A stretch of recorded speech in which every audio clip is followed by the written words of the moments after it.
Hello, welcome back to Rock Bottom. Welcome back to Cutscene. Cutscene bottom. No, so comic book movies, fucking comic book movies. Okay, they are the biggest like movie events of the year every year now, but it's still kind of stigmatized to read comic books, and it's like it's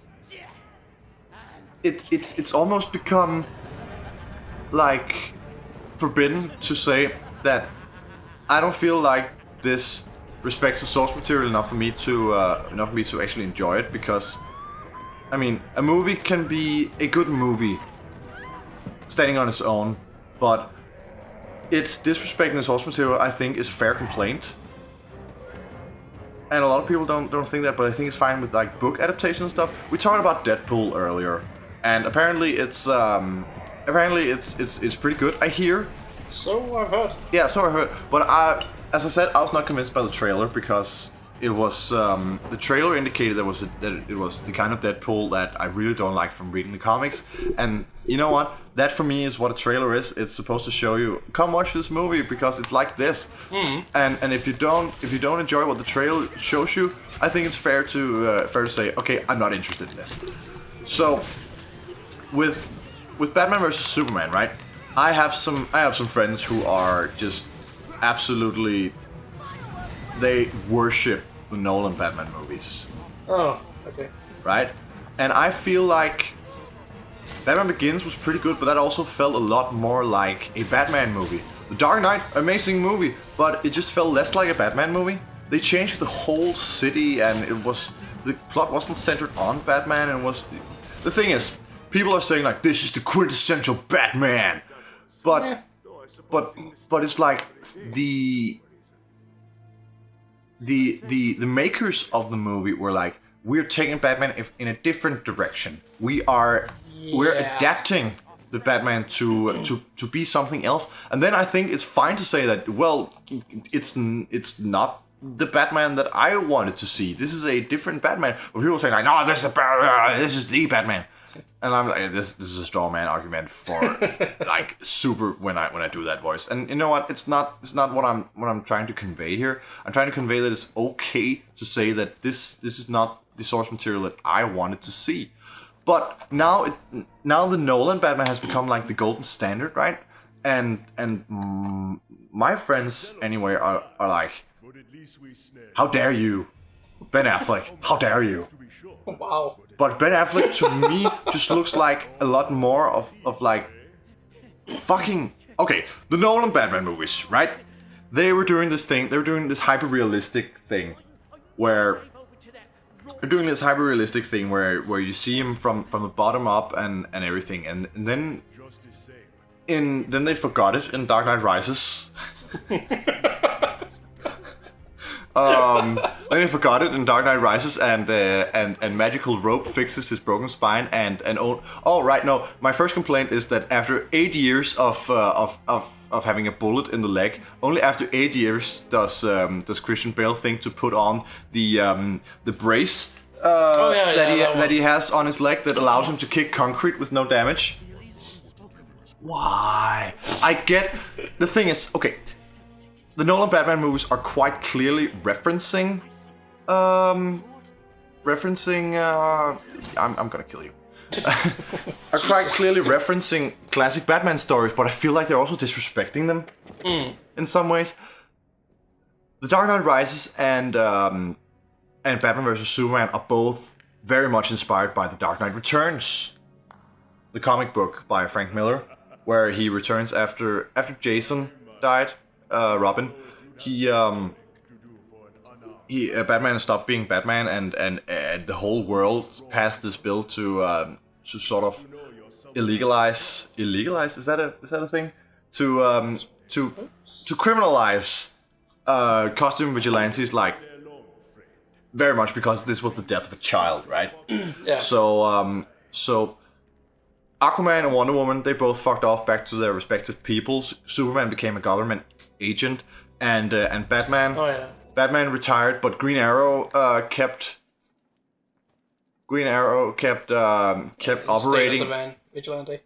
Yeah, he kept on operating because Green Arrow's always this very anti-government kind of guy, He was like, he's fighting for the little guy, and that's what counts, right? Not Arrow, as in the TV show, because that's just Batman with a bow.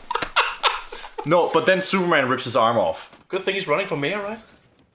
You know what? I actually kind of like season 4. It's definitely better than season 3. It's getting better. Yes. Definitely better than season 3. Him just calling himself Green Arrow is a lot better. Have you watched Man of Steel? Yeah. Yeah. What do you think about it? I liked it. You liked it? Yeah. I do too. I actually really fucking enjoyed it, like, unapologetically. And a lot of people don't. And I can see why people don't. But it's also very, very clear that it was... the reason why people don't like it is... A lot of it is like... Not my Superman! And I fall into that same pitfall with every comic book character that's ever been portrayed on screen. But the thing is, Every person has their version. Yeah, but Man of Steel was very clearly designed to be his first day on the job, like the origin story, right? Yeah. And you see the fallout of Man of Steel in Batman vs Superman. It's the whole driving factor of the movie that Superman failed to save everyone. That's what Batman's all about. Batman is like this he's like, oh, if there's even 1% chance that he is our enemy, we have to take it for certain. And you know what? That makes sense in the Man of Steel universe. We know Superman's intentions. That's what drives the conflict in us.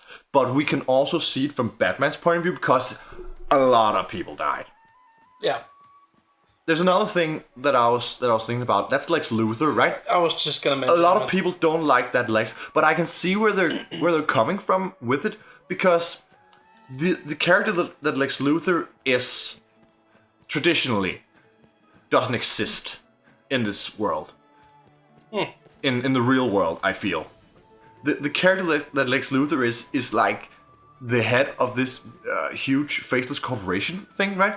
Those are not seen as benign people in our current world.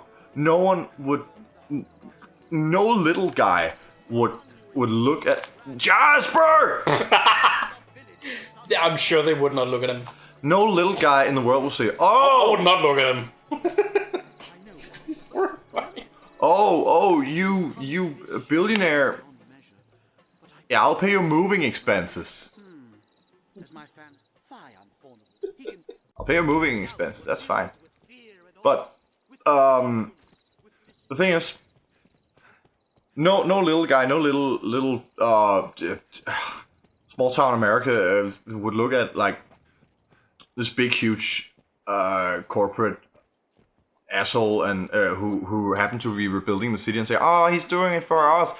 There's very much distrust against that kind of person. I think that's why they're making him like the like Google rich.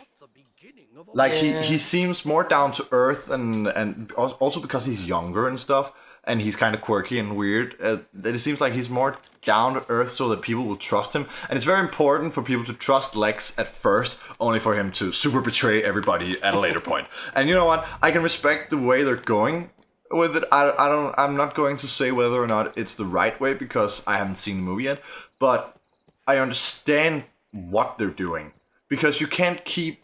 Comics are an old medium, and you can't keep doing the same old thing. It works for characters like Superman, because Superman represents an ideal and not a character archetype. So for that, you don't have to reinvent Superman as much. And Jesus fucking Christ, I can sure talk a lot. We did what we came to do today. So that's awesome. Evict people. And was that it for this part of the? It definitely was. You know what?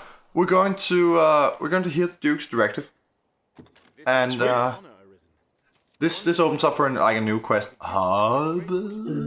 Not really. It's the same kind of thing where you get like a list of quests you have to do, and then but so a hub.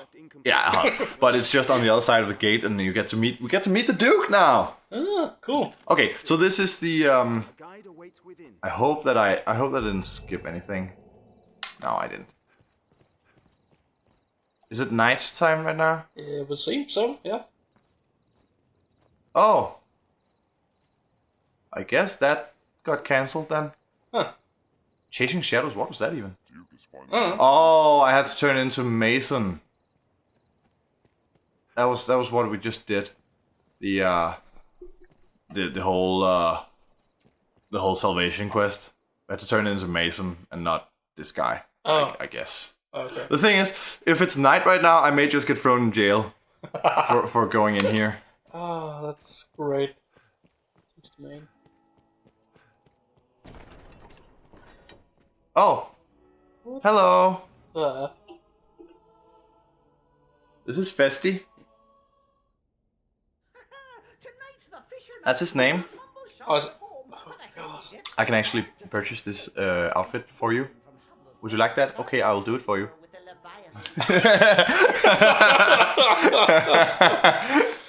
Oh, yes, actually, you know what? You do it. Sail on, dear knight, sail on. Sail away. Here we go. I am sailing. Oh, Mercedes. Oh, look at that. Oh, Jesus. Oh yeah, that's the thing that happens. I forgot. Oh, what the why? Did you see the guy who's there? The guy with the blue cloak? No.